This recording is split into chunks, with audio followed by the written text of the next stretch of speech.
Je travaille effectivement sur le métal.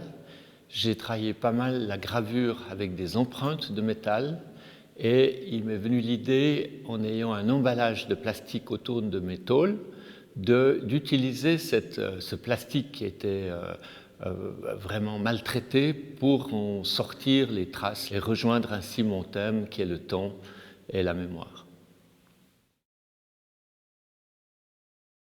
J'ai décidé d'imprimer tous les plastiques alimentaires de notre consommation pendant une année.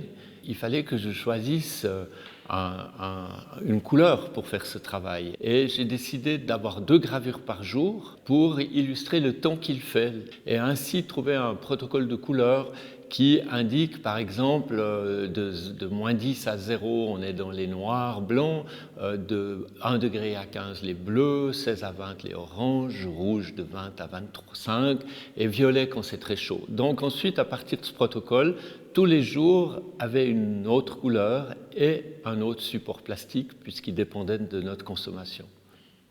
Alors s'il y a un lien entre ma recherche artistique et la situation actuelle où le monde est plongé dans cette mare de plastique, bien sûr qu'il y a un lien.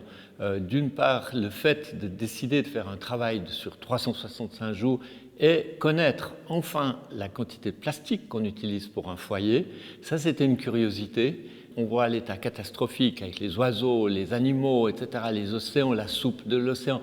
Ce qui fait que pendant une année, que tous les plastiques d'une poubelle soient exposés ici, permet à chacun de se sentir concerné et de visualiser quelque chose qui est abstrait, parce que chaque jour on jette un petit peu, mais les petits peu fois 365 fois 2 personnes, ça devient énorme, et fois 8 milliards de personnes, c'est encore plus gigantesque.